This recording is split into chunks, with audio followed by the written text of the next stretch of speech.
ನಾನು ಹಿಂದಿನ ವಿಡಿಯೋದಲ್ಲಿ ಸಮುದ್ರ ಮಂಥನ ಯಾಕಾಯ್ತು, ಕಾರಣ ಏನು, ಯಾರ ಶಾಪದಿಂದ ಇಂದ್ರನಿಗೆ ಆ ದುಸ್ಥಿತಿ ಬಂತು, ಹಾಗೆ ಕಳೆದುಕೊಂಡ ವಸ್ತುಗಳನ್ನು ಪಡೆಯೋದಿಕ್ಕೆ ಏನೇನೆಲ್ಲ ಮಾಡಿದ್ರು ಅನ್ನೋ ಬಗ್ಗೆ ಹೇಳಿದ್ದೆ. ಹಾಗೆ ಮುಂದಿನ ವಿಡಿಯೋದಲ್ಲಿ ಈ ಅಸುರರು ಮತ್ತು ದೇವತೆಗಳು ಯಾರು, ಯಾಕೆ ಇವರಿಬ್ಬರಿಗೂ ಜಗಳ, ಇವರ ಹುಟ್ಟಿಗೆ ಕಾರಣ ಏನು ಅಂತ ತಿಳಿಸ್ತೀನಿ ಅಂತ ಹೇಳಿದ್ದೆ. ಹಾಗಿದ್ರೆ ಬನ್ನಿ ದೇವತೆಗಳು ಮತ್ತು ದಾನವರು ಯಾರು ಅಂತ ತಿಳ್ಕೊಳ್ಳೋಣ. ವೀಕ್ಷಕರೇ, ಬ್ರಹ್ಮನ ಮಗ ಕಶ್ಯಪ ಬ್ರಹ್ಮರು. ಇಡೀ ಬ್ರಹ್ಮಾಂಡವೇ ಚಲನೆಯಲ್ಲಿರಬೇಕು ಮತ್ತು 3 ಲೋಕಗಳಲ್ಲಿ ಜೀವ ಜಂತುಗಳು, ಪಶು ಪಕ್ಷಿಗಳು, ಮಾನವ ದಾನವ, ಅಸುರರು ಮತ್ತು ದೇವತೆಗಳು ಇರಬೇಕು ಎಂಬ ಪರಿಕಲ್ಪನೆಯಿಂದ ಈ ದಾನವ ಮತ್ತು ದೇವತೆಗಳ ಹುಟ್ಟಿಗೆ ಕಾರಣರಾದರು.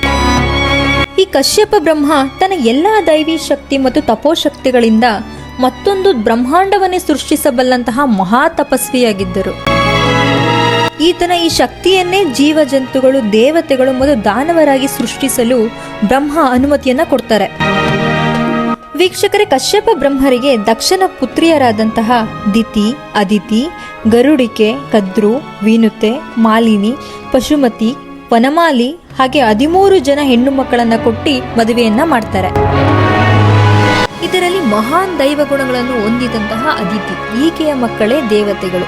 ಇದರಲ್ಲಿ ಮೊದಲನೇ ಮಗನಾದ ಇಂದ್ರನಿಗೆ ಎಲ್ಲಾ ದೇವತೆಗಳ ರಾಜನಾಗಿ ಪಟ್ಟ ಕಟ್ಟಲಾಗುತ್ತೆ.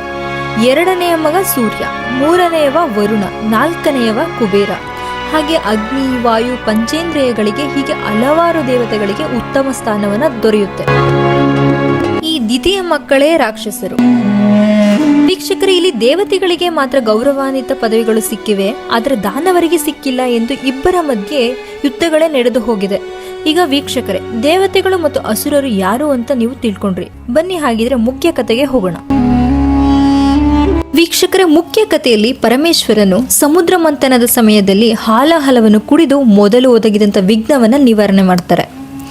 ಹಾಗೆ ಈ ಒಂದು ವಿಷಯವನ್ನು ತಿಳಿದಂತಹ ಪಾರ್ವತೀ ದೇವಿಯು ಭಯಗೊಂಡು ಶಿವನ ಬಳಿ ಓಡಿ ಬರ್ತಾರೆ. ಇನ್ನೇನು ಹಾಲಾಹಲ ಅನ್ನೋ ವಿಷ ಗಂಟಲಿನಿಂದ ಹೊಟ್ಟೆ ಒಳಗೆ ಹೋಗುವ ಮುನ್ನವೇ ಗಂಟಲಿನಲ್ಲಿಯೇ ತಡಿತಾರೆ.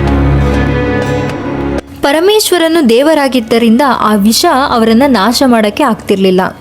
ಹೇಗೆ ನಾರಾಯಣನ ಹೊಟ್ಟೆಯಲ್ಲಿ ಇಡೀ ಬ್ರಹ್ಮಾಂಡವೇ ಅಡಗಿದೆಯೋ ಹಾಗೆ ಶಿವನ ಹೊಟ್ಟೆಯಲ್ಲಿಯೂ ಸಹ ಶಿವಗಣಗಳು, ಅನೇಕ ಮುನಿಗಳು, ಋಷಿಗಳು, ತಪಸ್ವಿಗಳು ಹಾಗೂ ಸೃಷ್ಟಿಯ ಮೂಲಗಳು ಅಡಗಿದ್ದರಿಂದ ಆ ಸೃಷ್ಟಿಗೆ ಯಾವುದೇ ಹಾನಿಯಾಗಬಾರದು ಅಂತ ಮಾತೆ ಪಾರ್ವತೀ ದೇವಿಯು ಅದನ್ನು ತಡೀತಾರೆ. ಪರಮೇಶ್ವರನು ಆ ಹಾಲಾಹಲ ಅಂದ್ರೆ ಆ ವಿಷವನ್ನು ಕುಡಿದ ನಂತರವೂ ಸಹ ಮತ್ತೆ ಮತ್ತೆ ಆ ಒಂದು ವಿಷ ಚಿಮ್ಮುತ್ತಾ ಇರುತ್ತೆ. ಆ ವಿಷವನ್ನು ಮುಂದೆ ಅದನ್ನು ಯಾರು ಬಂದು ತಡೀತಾರೆ, ಮುಂದೆ ಏನೇನು ಅನಾಹುತ ಆಗುತ್ತೆ, ಆ ವಿಷವನ್ನು ತಡೆಯೋಕೆ ಶಿವನ ನಂತರ ಬಂದವರು ಯಾರು, ಮತ್ತೆ ಅದನ್ನು ಹೇಗೆ ನಾಶ ಮಾಡ್ತಾರೆ ಅನ್ನೋದನ್ನು ಮುಂದಿನ ವಿಡಿಯೋದಲ್ಲಿ ನಾನು ನಿಮಗೆ ತಿಳಿಸ್ಕೊಡ್ತೀನಿ. ಸಮುದ್ರ ಮಂಥನದ ಭಾಗವನ್ನು ಮುಂದುವರಿಸ್ತಾ ಹೋಗ್ತೀನಿ. ಅಲ್ಲಿವರೆಗೂ ಎಲ್ಲರಿಗೂ ಧನ್ಯವಾದ. ಹಾಗೆ ಇದೇ ರೀತಿ ಪೌರಾಣಿಕ ಕಥೆಗಳನ್ನು ನಿಮಗೆ ಆದಷ್ಟು ಕೂಲಂಕುಷವಾಗಿ ತಿಳಿಸ್ತಾ ಹೋಗ್ತೀನಿ. ಹಾಗೆ ನನ್ನ ಸ್ಫೂರ್ತಿ ಮತ್ತು ಪ್ರೇರಣೆಗೆ ನಿಮ್ಮ ಸಹಕಾರ ಬೇಕು. ಪ್ಲೀಸ್ ಲೈಕ್ ಮತ್ತು ಸಬ್ಸ್ಕ್ರೈಬ್ ಮಾಡಿ ಸಹಕರಿಸಿ.